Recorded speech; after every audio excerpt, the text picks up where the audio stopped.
Infrared light therapy, although it is technically under the classification of heat, it works quite a bit differently than regular heat does. Okay? And to understand that, let's actually take a look at this picture up here at the top. So this is really just showing the spectrum of light, or at least a part of the spectrum of light.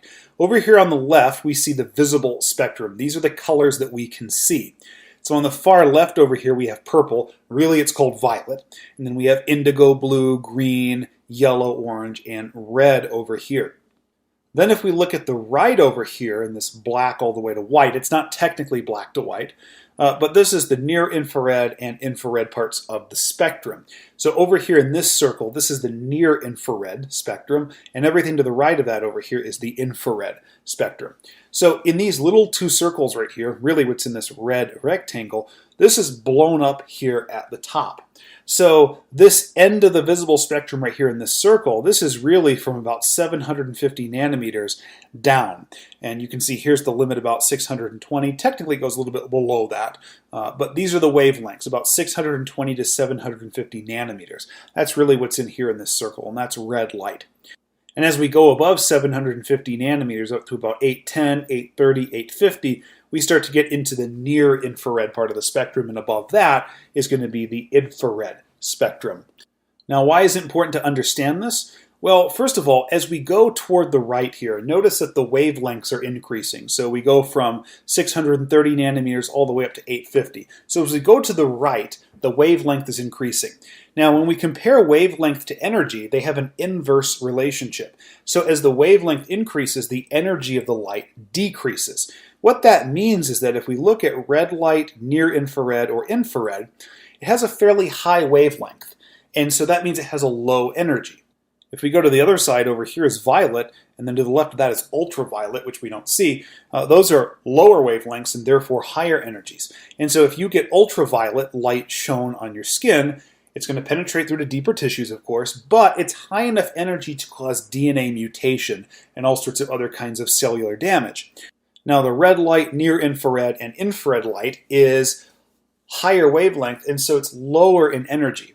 And so it still penetrates through the skin and into deeper tissues where it has biological effects, but it's not high enough in energy to cause DNA damage or cellular damage. And when we think of a therapy, right, it has to have some benefit to the patient, but it also can't cause a significant amount of damage. Well, ultraviolet light would clearly cause damage to DNA. That's why we don't use ultraviolet light. Of course, we protect against ultraviolet, but infrared won't cause DNA damage. I want to talk a little bit about how infrared light therapy actually works. And to do that, here we have a cell. The outer border here in dark blue is the cell membrane. Inside here's the cytoplasm. This circle is the nucleus with the DNA contained inside. And then up at the top left of the cell is the mitochondria. And then we have these light waves being shown on the cell. Generally, the light that's emitted is going to be red, near infrared, and infrared light. The red light below 780 nanometers is visible, but it doesn't have the same biological effects that the near infrared or infrared light does. Now, infrared light is not in the visible spectrum, so we can't see that light. Now, the way that these infrared light waves actually exert biological effects on cells is by triggering certain actions of the mitochondria. The first is through the production of nitric oxide. So remember, nitric oxide is a potent vasodilator. Well, if you are locally increasing nitric oxide production, you're going to get local vasodilation, which means increased blood flow to that area. Where we're headed is that infrared light therapy actually accelerates wound healing, especially in the acute phase of a wound. So if somebody has an inversion ankle sprain and they have some ruptured ligaments and you want to get those healed pretty quickly, you might actually try infrared light therapy because that increased nitric oxide production in that area of the ankle sprain is going to lead to vasodilation in that area and so increased blood delivery to that area. And of course, blood brings nutrients, and the more nutrients you have, the quicker that tissue is going to heal. The second thing that infrared light therapy does is it increases the production of ATP by the mitochondria. Now, when you have increased ATP, it leads to the production of more cyclic AMP. So this is just a small molecule that's related to ATP. But when cyclic AMP accumulates, and you get more and more of it, it triggers this cascade of protein and enzyme activation that terminates in the activation of two transcription factors. One is called Jun, one is called Phos. Strange names, right? Well, Jun and Phos are transcription factors, and so they can dimerize, so they can combine basically when they enter the nucleus into a combined transcription factor called AP1. And AP1 is going to exert some biological effects that we're going to see in just a minute.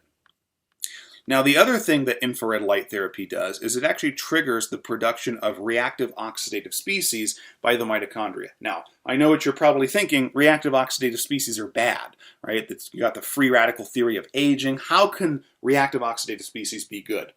Well, there's this thing called hormesis. So hormesis is this concept that when you have a small amount of reactive oxidative species, it actually can serve some benefit. It's when you get them out of whack and there's tons of reactive oxidative species, that's when you have things like chronic inflammation and so forth. But this is just a small increase in reactive oxidative species, and it's enough to trigger this activation of proteins right here. So this increased production of reactive oxidative species triggers the activation of this protein kinase D. Protein kinase D leads to the activation of this protein in purple called NF-kappa B. The short story here is there's a regulatory protein called I-kappa B that keeps NF-kappa B inactivated. So protein kinase D phosphorylates I-kappa B, which allows it to let go of NF-kappa B. And when it lets go of NF-kappa B can then enter the nucleus. It's a transcription factor also, and so it binds to the DNA and is going to upregulate certain genes. Now collectively, AP1 right here from our second pathway and NF-kappa B from our third right here, these are going to lead to an increased production of proteins that are growth factors, that are involved in cell proliferation, that are involved in cell motility, so movement of certain cells to the area or around the area, and also deposition of more extracellular matrix. Now, you can imagine that all four of these things are going to be excellent for cellular and tissue repair. So here's some of the basic effects of having these types of proteins upregulated. So we get angiogenesis, the growth of new blood vessels, particularly capillaries that sprout from larger blood vessels to supply the area and get increased healing. Remember, you have to get increased blood flow to an area to get it to heal. We also get more collagen synthesis. Remember, collagen provides that tensile strength in the extracellular matrix. Also, if there's any scar tissue necessary, the collagen is going to make up that tissue as well. Also, what we see is that muscle regeneration with the use of IR light therapy is going to be greater than atrophy. So usually if you have something like an inversion ankle sprain, you're not going to be using that ankle as much, right? You're not going to be weight bearing on it because it's painful. And you're generally not going to be moving it. So with infrared light therapy, we can actually trigger more regeneration of those muscle or that muscle tissue, which prevents atrophy. Okay? In order to maintain the tissue, the regeneration has to at least equal the atrophy or be greater than it.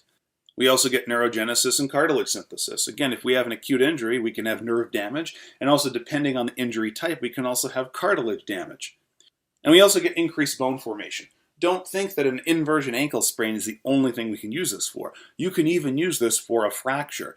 Again, the same principles are going to apply. We need more blood flow to the area. We need more collagen synthesis, especially if it's bone, right? Because bone is largely collagen. And all of these things really just culminate in the fact that we have increased wound healing, increased tissue repair, and increased relief from pain.